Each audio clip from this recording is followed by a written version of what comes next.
But in the Sure. interest of time, because we got a lot to cover, we're going to go ahead and get started. So let me just get the housekeeping out of the way and share my screen.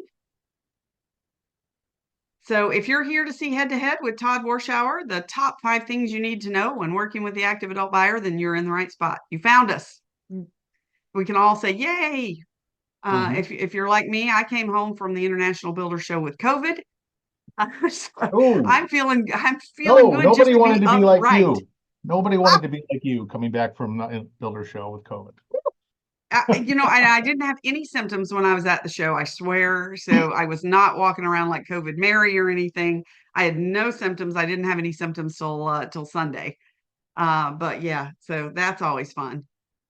But Awesome. where'd my slideshow go? It's not working right, is it? Good. Yeah, I think I needed to hit more buttons. See, this is the problem. Thank goodness there's post editing and everybody's patient with me because they now I've told them I have COVID brain. So There you go. There they you can be go. patient with me, right? All Yep. right. So I'll introduce myself first, and then we'll let Todd also introduce himself. If you don't know me, my name is Kimberly Mackey. My company is New Home Solutions Consulting. And of course, I like to say that I'm the company that people call when they want sales to be the engine that drives the train rather than running it off the tracks. And of course, what that means is that I will, in addition to the training that I do, I like to help people with their processes, their procedures, their systems, so that they can have predictable, consistent, and profitable sales.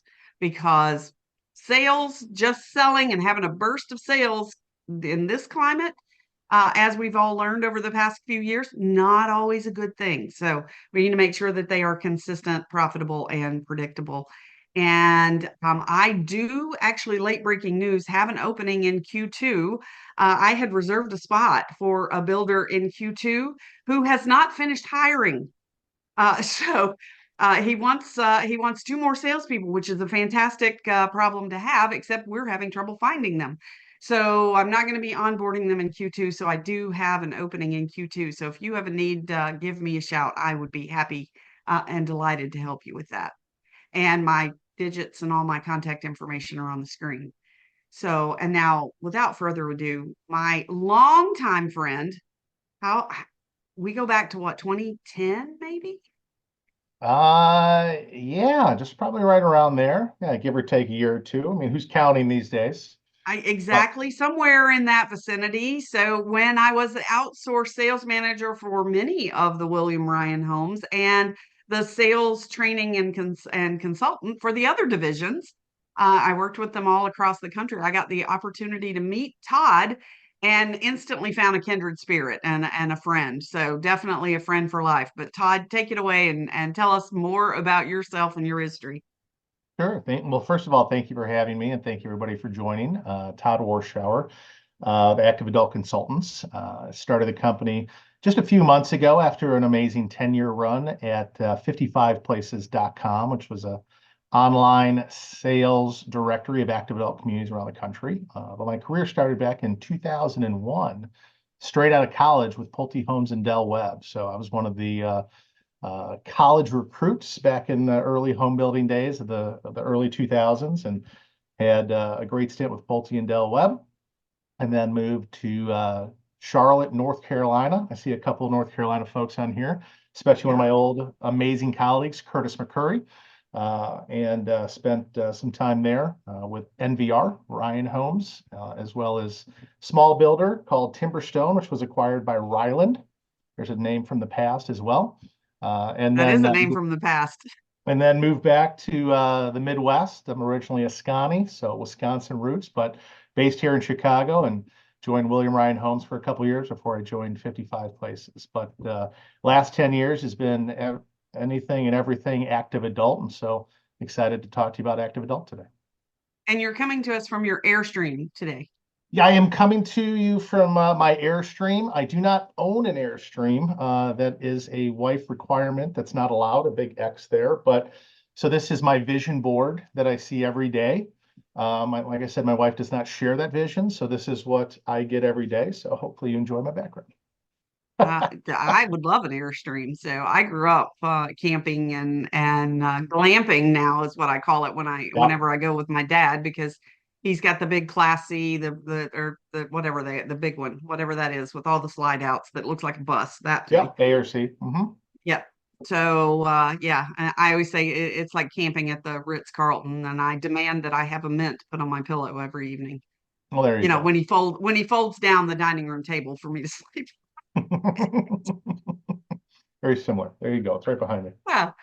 Well, let's kick off. Or if you went to the show, give us another shout out on that chat. Let us know who was at the show. But Todd, I know you were hanging out in the 55 plus area and hanging out with a lot of those people. So let's start with that. What happened at the International Builder Show with regard to 55 plus? Yeah, it was great. I've probably been to a handful, maybe 5 or 6 shows, some in Orlando, mainly in Vegas. But I always get a lot out of the education sessions, and I like the centrals the most, whether it be the 55 plus central or the sales and marketing central, just for the intimate environment where you can connect and network, have some conversations with some folks in the same field within the same industry.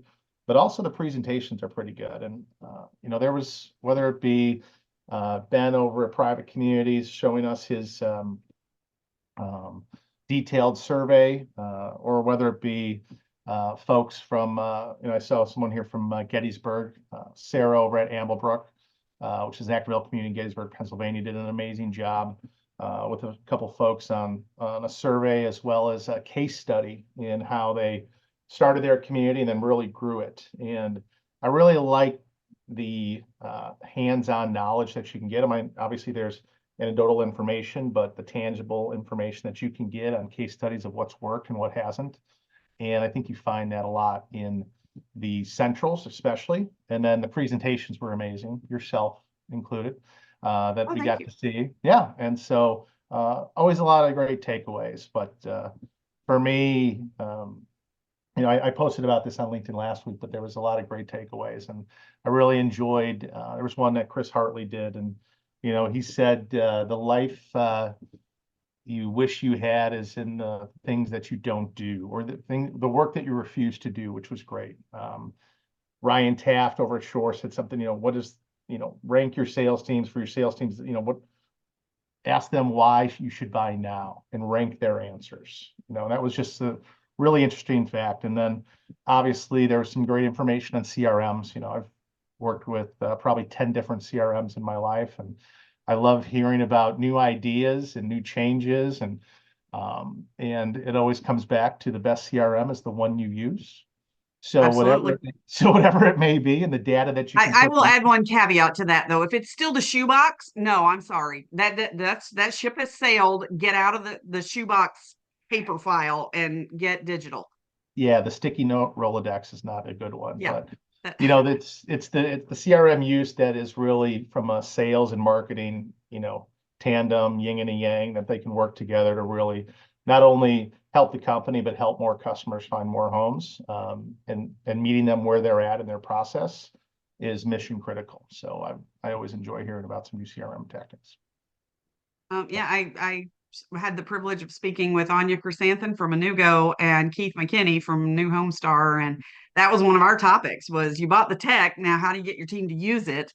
And of course that was our topic on the last head to head. So if you missed the last head to head, that was a version of it. We gave a different version at IBS, but it's mission critical. It's absolutely mission critical. And right now there is a lot of conversation, and AI was of course the hot topic. I also spoke on AI with the OGs of AI in our industry, Bassam Salem from Atlas RTX, Will Zhang from Open House AI, and of course the indomitable John Lee from Anugo, along with Carol Morgan from Denim Mhm. Marketing, and we had a jam session on that.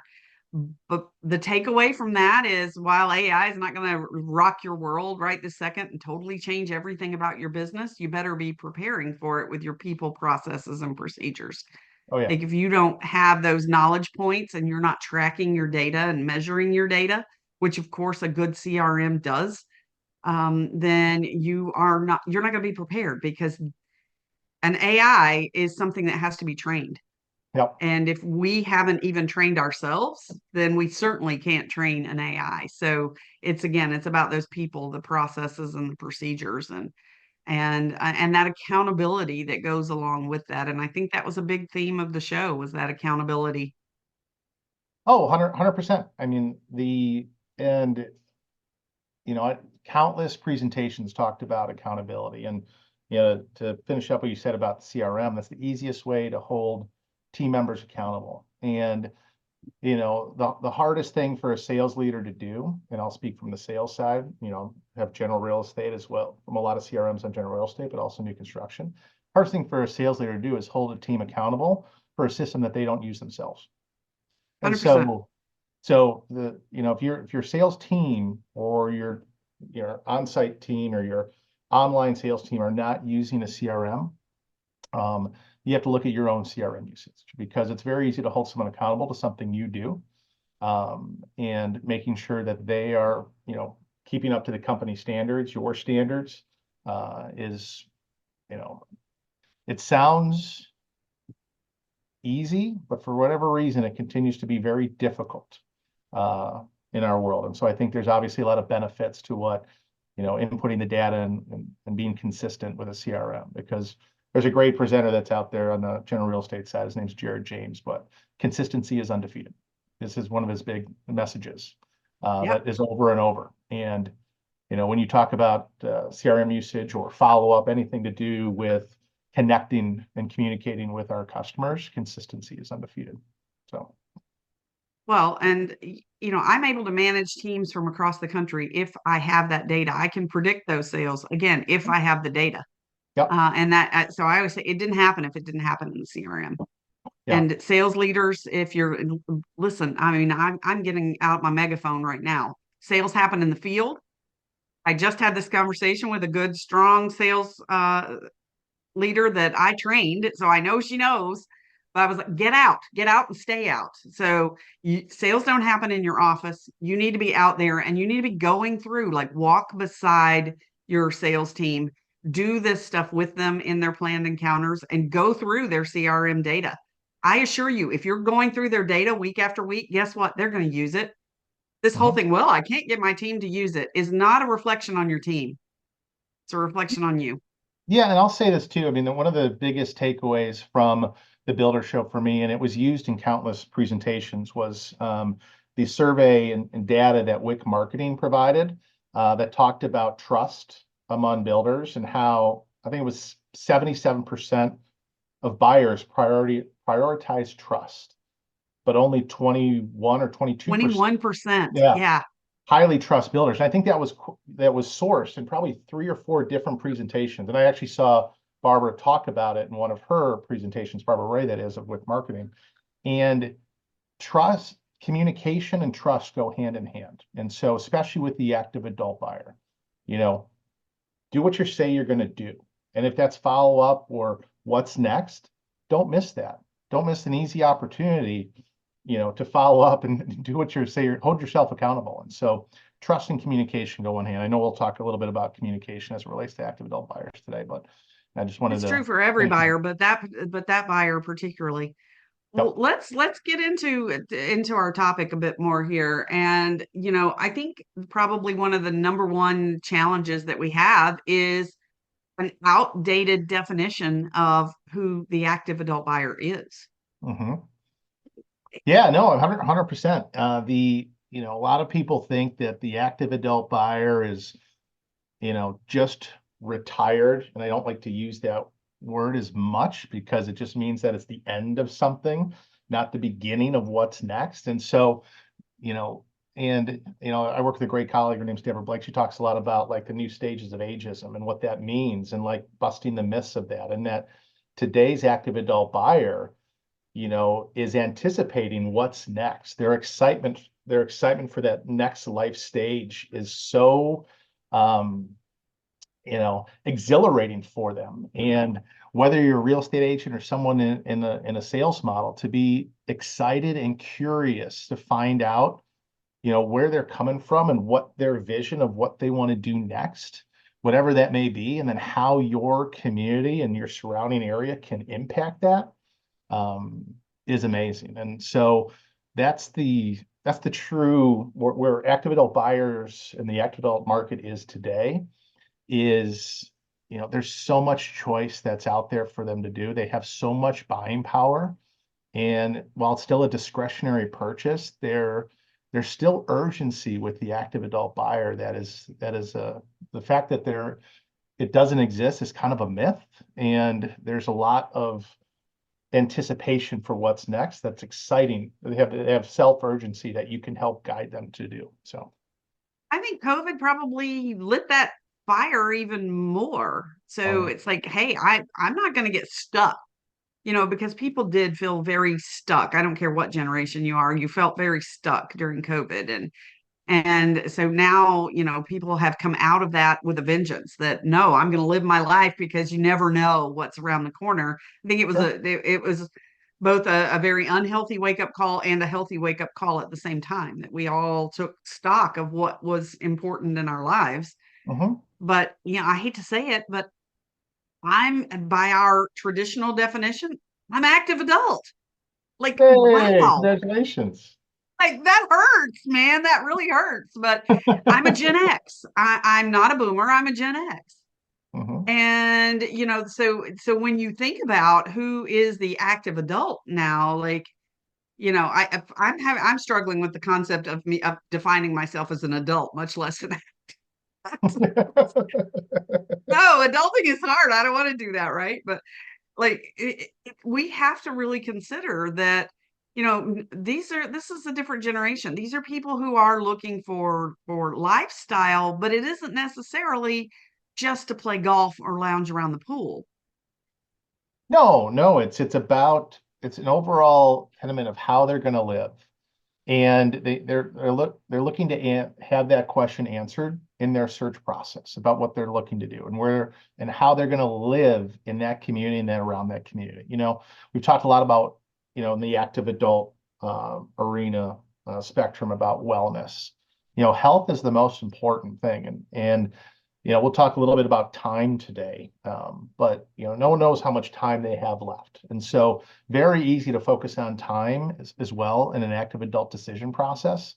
Um, and their focus on health, their focus on their finances, and family being around, and where they're going to live will impact all of that is where the curiosity in me gets fired up, because that's what I always wanted to know whenever I was in a sales model or talking to clients over the phone as a real estate agent is, you know, how are they going to live there? And then, what interests them the most? What's the focus on their lifestyle? What are their hobbies? What are their interests?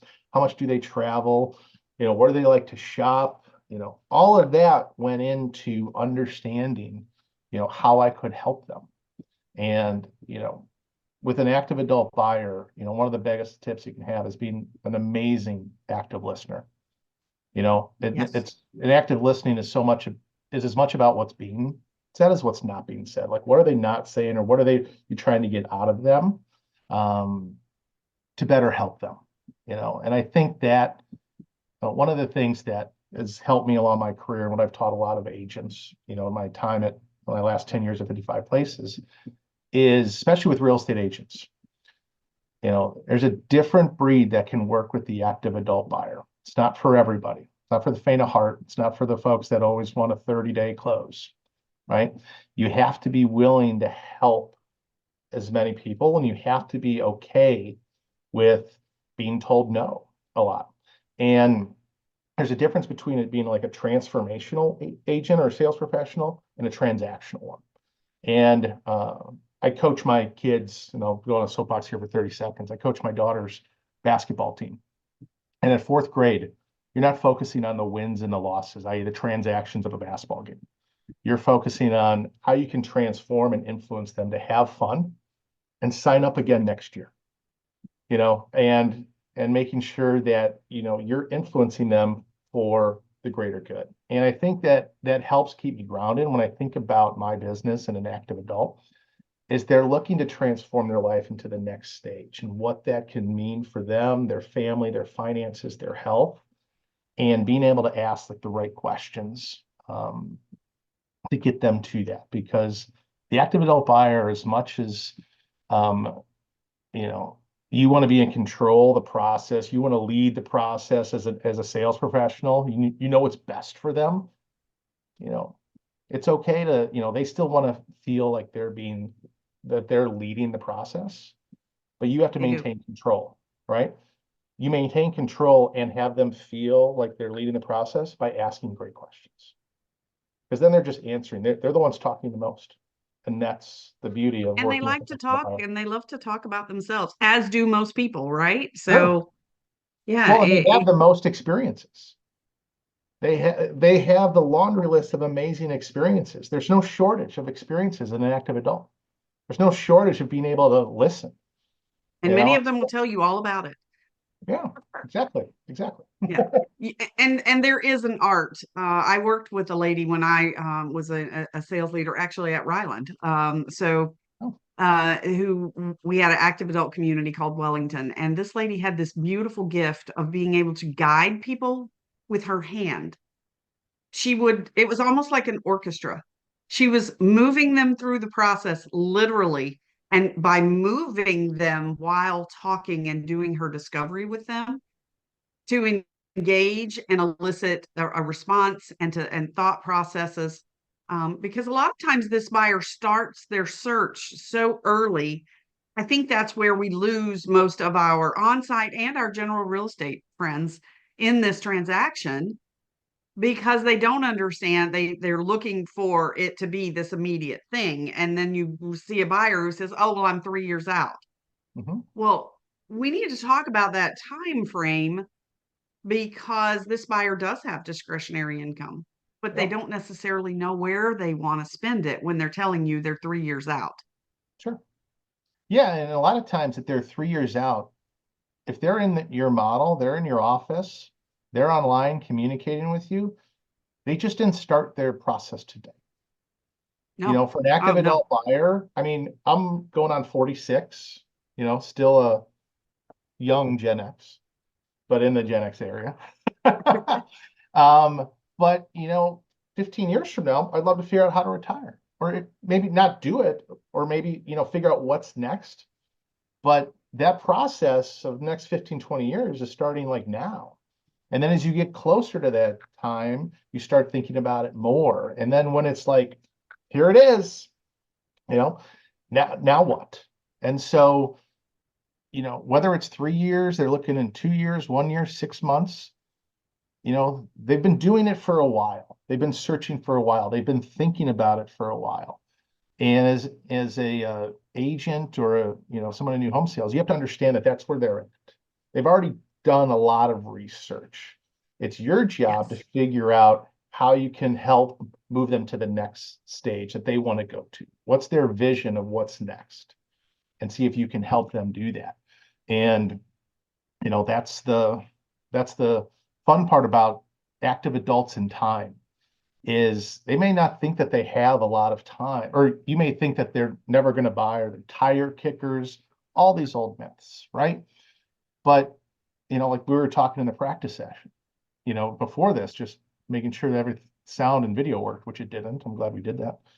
Um, That's but why we do it. yeah, having someone who's probably visited approximately maybe 1,500 active adult communities around the country, step foot in clubhouses, walk around. The amount of times that I've met people or a group of people, whether it's playing cards or sitting in the clubhouse in the meeting area, there's usually a couple mayors, that are there that have been there forever, that like to meet and greet everybody who walks in the door to see what you're doing there. And you have a quick conversation about it, but there's countless times where you talk to them about, you know, what do they enjoy about the community, where they come from, why they choose there. And the amount of people that say, I wish I would have done this earlier or sooner or a year or two ago, I've lost count of that. Yep. And so when you talk about urgency with the active adult buyer, the urgency may not be like, the home you saw today, someone saw, yes, help me out with this quote, saw yesterday and is thinking about tonight, whatever. It's That's not a that great, fear of loss. Yeah, you and I yeah. talked about that. Like you can't, it's not the traditional close. You're not going to force this buyer to do anything, nor should you force any buyer, but that's a different topic. Uh, Yeah. Well, it's the fear of, you can't say fear of loss. Oh, this one won't be here tomorrow. If you can't make a decision right now, it's not going to be here tomorrow. That is not going to work with this buyer. When they found it, they know it, and then it becomes about logistics. Honestly, it's yeah. like, okay, now how can I help you to own this home? Because now they're going, oh crap, oh I have to sell my house. What am I going to do with the china? What am I going to do with the formal dining room? What am I going? All of a sudden, all the logistics are the noise in their head. If and Mhm. you have to be aware of that to be able to calm the conversation down and just help them step by step. Yeah, and they're going through a laundry list of thoughts and emotions. They're coming from a house that they probably lived in for 20, 30 years, that has memories, that has experiences, that has dents and pencil marks on walls and stuff, whatever it may be, right? But they're looking for what's next. They're in your office for the next time, or they're in your office, they're in your car, wherever it may be, because they're excited about what's next. They want to trust you Yep. and allow you to help them. And so for them, it's not about the time of missing out on a lot. It's a time about missing out on this lifestyle, about what's next. It's a fear of loss of time. And the active adult, everyone has that. We all do. You and I, we all have a fear of Right. loss of losing time because that's the only thing we can't get more of. And so, you know, to get busy kind of doing what's next and providing that vision about their lifestyle and what it can be for them, their grandchildren, their health, their family. That's an amazing part of being involved with the active adult buyer. So, And Sue asked a question about a younger salesperson working with them. I think this applies, Sue, for any age of salesperson. The focus, so I like to ask questions. Like as somebody comes in, they're telling me they're 3 years out, and I'm like, that is fantastic. Tell me about your journey thus far. Like, I want where have they been? What have they seen? And what have they ruled out is really where I'm going. Tell me about your journey so far because I've got to catch up with where they are today. mhm. And once I feel that I've caught up and I really get a sense of what they're looking for, or what they've at least eliminated, now we can focus on what is the vision. When you retire, when you find this home, what will change in your world? That's where we have to get them to focus because that's the eye on the prize, right? That's where it Mhm. is. They'll build their own roadmap to get there. They will absolutely figure out how to get there. The problem is right now there's just all this noise and stuff in the middle and it's confusing them and we've got to take their eye off of all that confusion because that's just logistics. It's simply logistics. Yeah. Now is where do you want to be and what Mhm. does that look like? So I'm Yeah. glad you like that. We've got another Todd in the group. So I'm glad you like that. Yeah, tell me about your journey thus far. That's a very powerful question. Oh, his name's Todd. He's got to be amazing.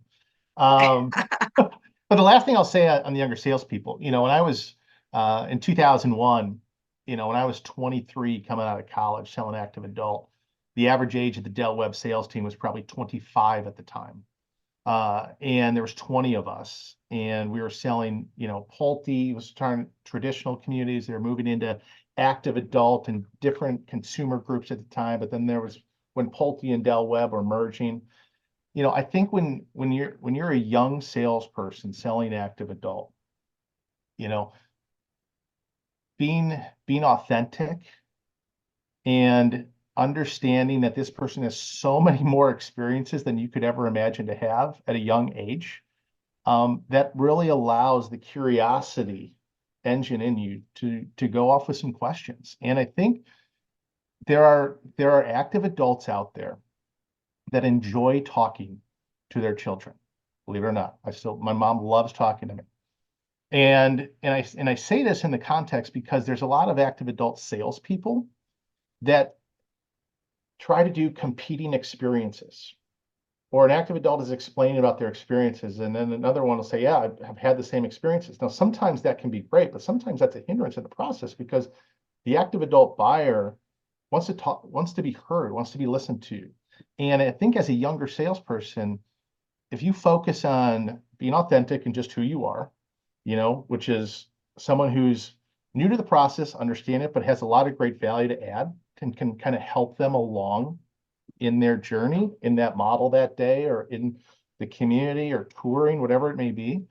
But you get to ask great questions, and they get to tell you about their experiences, and you get to be in a learning mode.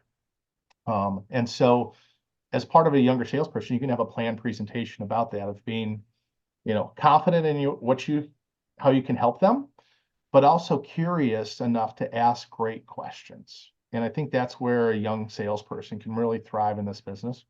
It's where I thrived, 20 years ago. It's where a lot of people that were college recruits back in the day for Pulte and Del Webb thrived, as they focused on a process of listening and understanding and being authentic. So, And that's true. I think any successful salespeople in this business that are truly successful year after year, not just situationally, it's because they're curious. yeah. So, and that's one of the things that I loved most of my time as a salesperson, was getting to know really cool people. So, I mean, I really felt I was curious, and I was hungry to learn more and make those connections with people. And that's what propelled my success.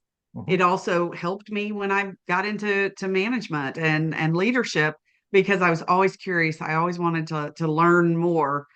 And I always say, you got to put the good stuff in before you can get the good stuff out. For the younger, like, think of this as a conversation with your parents or your grandparents, as the case may be, depending on what generation you're dealing with.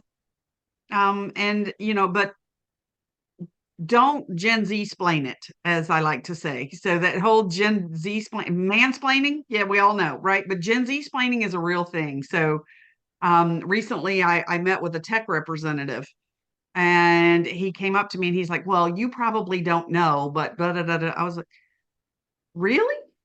Like, actually speak about this topic all around the country. Like, I was so offended. I was like, no audience, dude. But he just made an assumption because of my age that I couldn't possibly understand this very simple tech concept. And I'm like, I do this stuff every day. I can teach it. Mhm. So, we can't make assumptions about this buyer. I think that's also, when you're dealing multi-generationally, a lot of times we will have those assumptions, and you really do have to put those assumptions aside. Don't you agree, Todd? Yeah, I think that's one of the things about being authentic, is that you have to know your own bias, and what you're bringing to, the conversation, and try to check that as much as you can, because it's easy to have bias in our industry, in any real estate, Yeah. curb qualifying, whatever you want to call it. And, someone who is curious, there's a difference between curious for yourself to get what you need out of the conversation itself, and there's a curious to truly help somebody. And that curiosity, and authenticity are linked, you know, hand in hand throughout the process. And it's something that needs Yeah, to be focused on. they definitely are. So I want to circle back to it. So you have the buyer, it says they're 3 years out. The thing to understand, and this is something I learned very early on when I used to go do the Northern home shows, is people would say to me, oh, yes, I want to retire to Florida. I'm like, Mhm. fantastic. What part? Florida? I'm like, well, it's a big state, So you have to understand where they are. And I think this that goes back to what you were saying, meet them where they are. Find, Mhm. where have they been? What Yeah. parts of the state have they visited? For instance, if it's North Carolina, okay, well, are you looking for a mountain lifestyle? Are you looking for a beach lifestyle, or something in between? Hmm. So, if they're retiring to the desert, they're retiring to Arizona or, wherever they want to, if they're moving, we also need to understand that there's a big segment of the population that doesn't want to make these migratory moves, but wants to retire closer to home and closer to the people that they've known and loved their whole lives. Hmm. So that in and of itself can be a little different scenario in moving because it doesn't seem like it's that big change, but it really is when you start getting down to the nitty gritty with these buyers. So you've got to really understand what's going to happen in their life.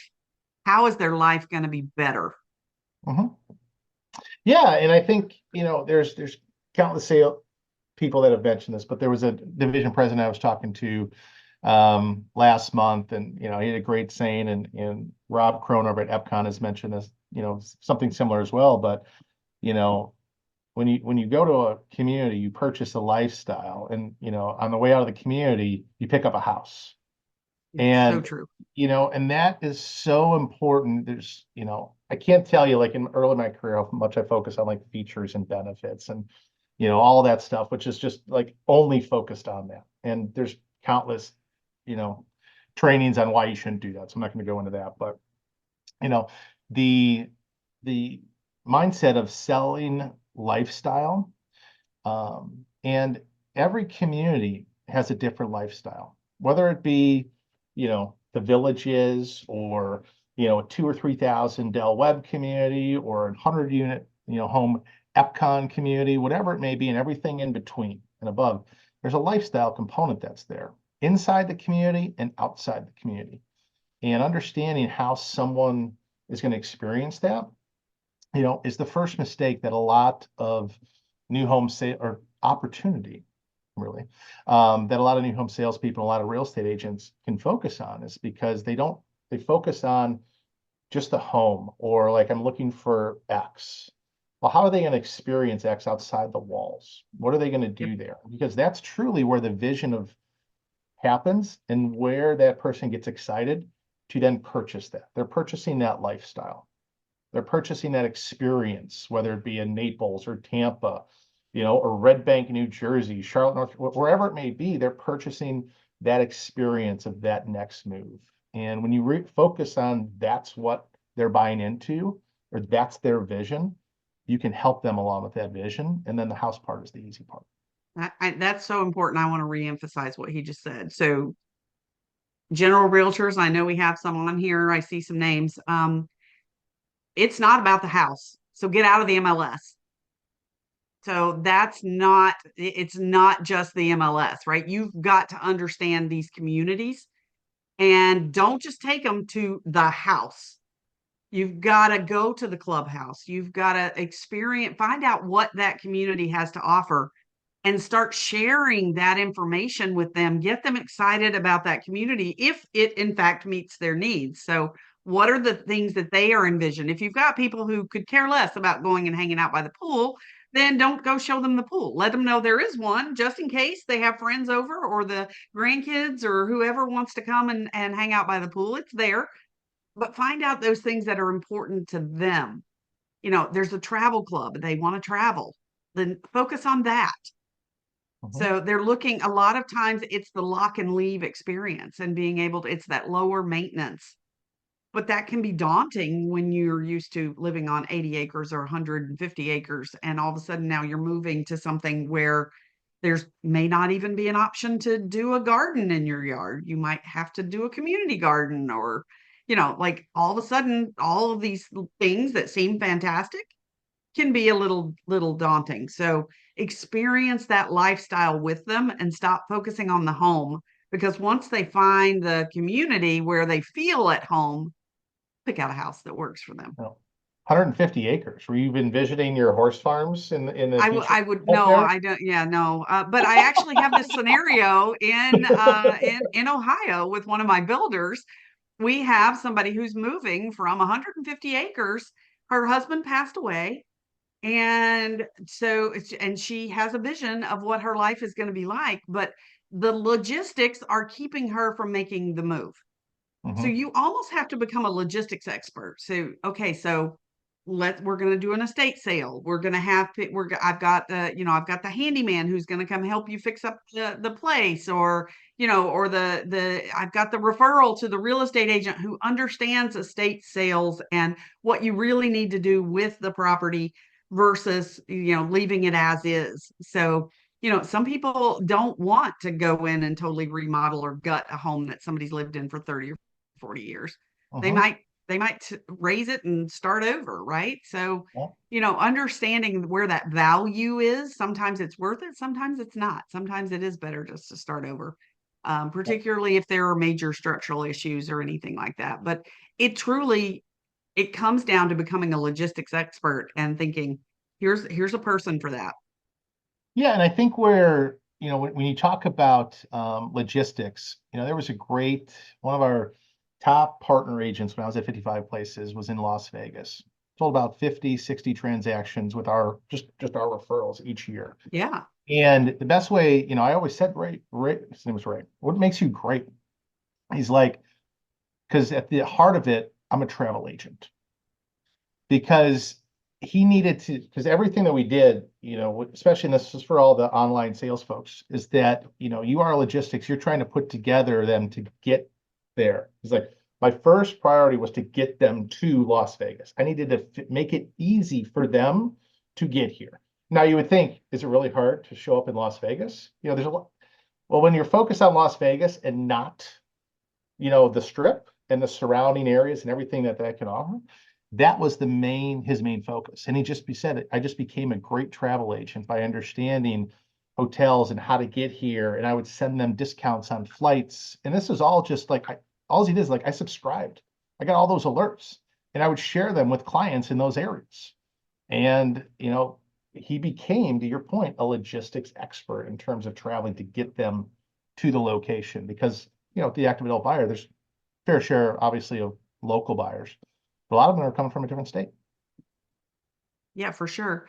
We have a question about QMIs in an active adult community. So your quick move-ins, yeah, sure, of course you should have a QMI. By when they find the home that they like, again, and they find the community, then it just becomes a question of time and whether or not they want to build or whether they want something that's right there. Yeah, I mean, at the end of the day, like I said at the beginning, the active adult buyer has so much choice, and they have the largest amount of income that's sitting there to use in history. And go back to what I said about time. For the active adult buyer, if you sell the lifestyle and the community correctly, and you help them with that vision, why wouldn't you want to start living that now? And you have a quick move and you have a now option. There's a lot of builders out there that don't have a now option. They have 12 to 18 months. They have 9 to 12 months. That's great too. But if there's a lot of builders out there that are just spec builders that are doing that right now. You have several now options that, that's what you pick up on the way out of the lifestyle. Which one works better for you? Let's And go I'll take tell a you look at one. another great use of a QMI, if you've done your research and you're providing a QMI that buyers actually want to buy. So you got to know your audience and put in the amenities in the home that people want, but a lease back. So it's a great logistical. Again, it truly selling to the active adult buyer is logistics. So if they want to buy, but they're not ready to retire for 18 months, you need a model or you need a field model of that home. Why not lease it back and offer it as a lease back? I have a builder in Wilmington, North Carolina. They do this regularly. So they offer several different field models within their communities that they build in so that they can show their different floor plans. But they build them and they sell them to people on leaseback. And then the buyer gets a tenant who's going to take great care of the home. And then they move when they are ready to move. So we can still get a sale now because, again, this buyer can afford to move.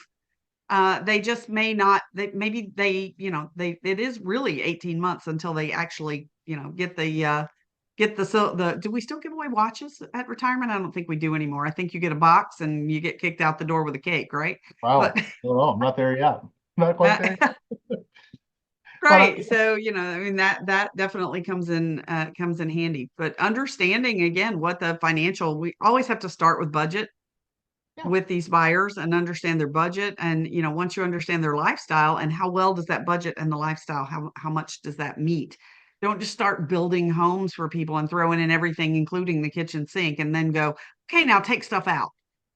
Because the buyer loses when you do that, and you'll lose them because they'll go to somebody who listens better and understands and will help them to maximize their budget. Yeah, I mean, and you're competing with resale on a quick move-in usually, which is fine. There's a lot of resale options that are out there, but Well, if you're not so given much the these option days, but between resale old and resale or and quick move-in new, for around the same time frame, and the active adult buyer is someone that is in a shorter time frame, why would you not choose new, especially in today's market where health is number one. You get a brand new community. A lot of new can feel mentally can be more healthy when everything is new. It's a new experience, new lifestyle, new home. And especially as builders too, today when they're offering, a lot of builders do, some financing promotions to buy down interest rates. So the folks that aren't cash, that are financing the home, it just became much more cost effective to move into that quick move in home as well. So, health's number one priority, and finances are two on an active adult's thought process, and after lifestyle. it was interesting. I judged the MAME Awards yesterday. It was an all-day event, but it was virtual this time. Last time I judged the MAME Awards in Charlotte, they were I physically went there to judge them. There was a lot of active adult product in there, and surprisingly for some of my fellow judges is that some of it was two-story, Hmm. and it was really interesting product choices. It wasn't there was even a modern Victorian. So we've taken modern farmhouse and now we have modern Victorian. And that was one of the homes that their target demographic was that nuanced and that discerning active adult buyer who doesn't want something that's cookie cutter. They wanted something different and appreciated having the trim, the wood floors, the more of a modern kitchen, but still with that quaint historic kind of feel to it. Yep. So, understanding your buyers is, I think key, and not making assumptions. The builder that I referenced in Wilmington, a lot of their homes have a second story on them.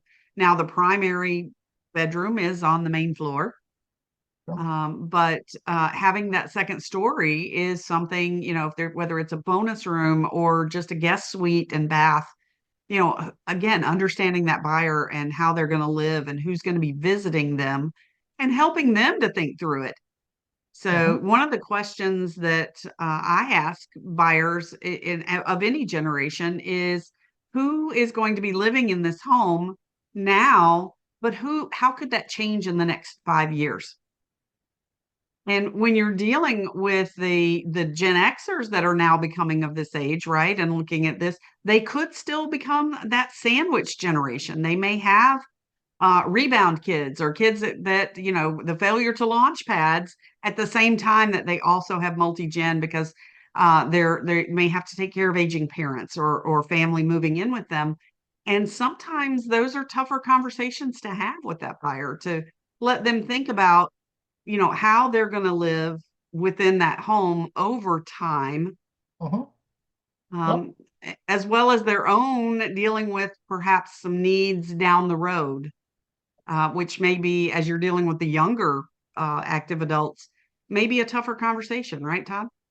Oh yeah, and that's one of the benefits of new construction today is how they build the homes, and they address future needs, whether it be counter heights, dishwasher heights, with doors, whatever may be, that you can't really see, necessarily in an older resale home. So, addressing future needs and asking, those future questions too about, tell me how, who's going to be visiting, like you said, who's going to be visiting the home, you know are you going to use the home? Is it going to be, are you going to entertain? Is it going to be a lock and leave, like you said earlier? And that'll help address like the type of home that they're going to look for once they set on that lifestyle and that community. So, Yeah, but even things like cat like blocking. for future, railing and handrails and showers. That's something that Mhm. you probably don't want if you're 55. But if this is going to be your forever home, would be great to have that backing in there to know that that would be something that could easily be added later. Zero entry showers. Mhm. So, or at least step-in showers, right? And wider door frames and things like that that will impact livability later on down the road, but might not be as important or even a thought process now because it's not something you're experiencing. Mm-mm. Nope. So the 25-year-old who's dealing with this buyer, these are questions where you can showcase your expertise. The builder that I was talking about in Wilmington, we do have a younger gentleman who's selling, and he has two buyers who are looking for they've been diagnosed with a disease. They know that disabilities are coming for them. So we've engaged with them in a way that got their medical team involved to say, what do we need to look out for as we're building this home, since it's going to be the forever home, and make sure that we include. And that buyer, because we didn't just tell them, well, we do this or we do that, or, come at them like we understood totally what their needs were going to be, but gave them the questions to go back and talk to their medical team about, really felt heard, really felt like they were part of this process and that they had a builder who understood and wanted to make sure they were taking care of them. Yeah, build trust. Sure, there is Yeah. trust in that. Mhm. Yeah, Yeah. absolutely. What about the buyer who doesn't buy on the first visit, because they often don't? So let's talk about that follow up as we come toward the top of the hour here. Yeah, I mean, I think I mean, one of the things that um, is an opportunity for a lot of sales professionals is figuring out like what always having a what's next.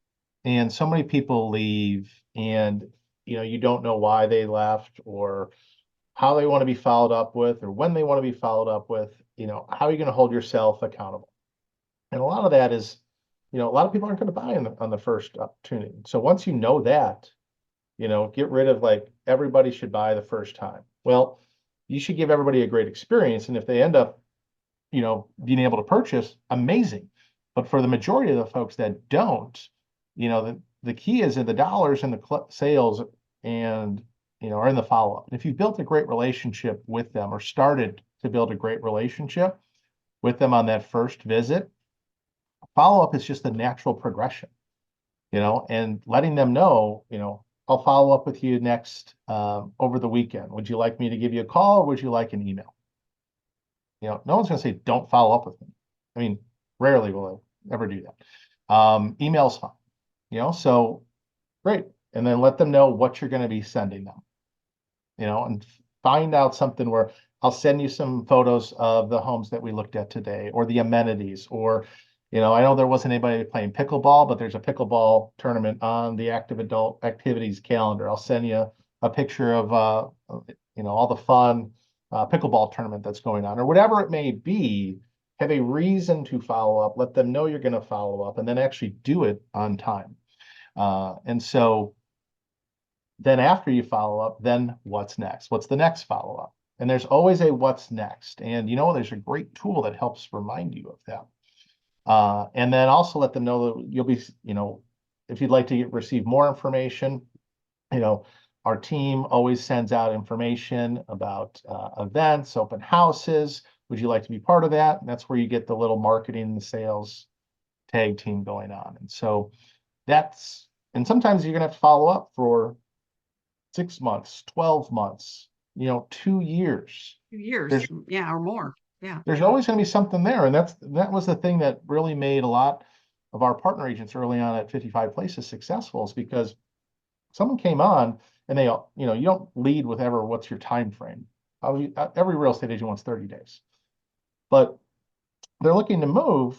Okay. If it's 2 years, just say, okay.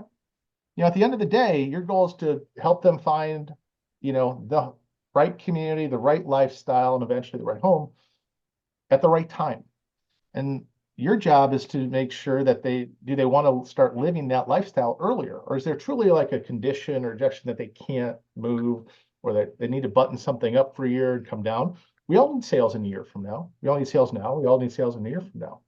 So whether that follow-up might not be as regular, might be every 3 months, might be every 5 months, but do it. Continue to do it. And that's, I think I've always said close for the sale or close for the next appointment. But I Mhm. think with this buyer, knowing you first of all, you do need to know the steps of the sale and Yep. what is next in the process for this particular buyer and where they are right now. You also need to budget your time accordingly because this buyer, when they find it, even if they're not going to move for 2 years, will have you price out a home and give them all the answers because now they have all these questions. Meanwhile, you've got buyers who are trying to get in right now, and you will have to set expectations and manage your time accordingly, but while still engaging. And it is a delicate dance to do that. And I can always appreciate that. But I Yep. think being able to manage that time and schedule the appointment, set the expectation. Okay, if you're looking to be in this time frame, that means we need to start building in this time frame. Work backwards and Mhm. schedule the appointments accordingly for what you need and what you can do with them versus what you can't do right now. Yep. And if you do all that and manage expectations, you follow up with them, they're going to have a great experience. And the best referral base is another active adult buyer. That, especially if they're coming from different place, they want to be around friends and neighbors, pick their neighbor. You're going to generate a lot of Yep, referrals, even if Kimberly, you're not available for 2 years, but you might have friends that are looking to move in the next 60 days. Who are they going to call? They had a great experience exactly. with me and they trust my builder. So your follow-up should be personal. It Mhm. needs to be memorable. So I'm a big fan of the Bomb Bomb videos and putting a sign in the opening sequence that shows them that, oh wait, that's my name. I better click on that and see what she's doing. Yep. Mhm. Big fan of that. Making it personal, making it memorable with something that they have shared with you. And again, engage, engage, engage. I can't stress that enough. And once you've been at this a while, you'll have a pipeline of buyers. So even if you have a whole bunch of buyers that are 2 years out, well, eventually in 2 years, those buyers are ready or sooner. And so you just keep building that pipeline of buyers. And quite a few of them will bump up that time schedule to a point that it actually shocks you. They'll bump up by a year or more. Mhm. Oh yeah. Oh, absolutely. Yeah, And one of the last things I'll say, because I know we're getting close to the hours, there's buyers in every market, regardless of the rates, regardless of the inventory. There's buyers in every market, and as we talked a lot of throughout this, one of the core beliefs that I have is relationship is the key to everything. If you have a good relationship 100%. with your buyers, you know, they'll lead to a lot of success for you. And, don't make, especially the active adult buyer, don't make them prove that they're a real buyer before you prove that you're a true sales professional or marketing I professional, love that. whatever it may be. Don't make them prove that. Be better than that, especially in the active adult market. I think that's true in any market. And what a great note to leave it on. Thank you for all of you who joined us today. Good group today, good chat going on. If Todd or I can help you in any way, I will send out our contact information in the follow up and the show notes, and the video will be out shortly to all of you. So if you missed something, don't worry, we'll have it there. Thanks again for joining us, and go sell something new. Thanks, everybody. Thanks, Kimberly. Bye bye. Bye. Thanks, Todd.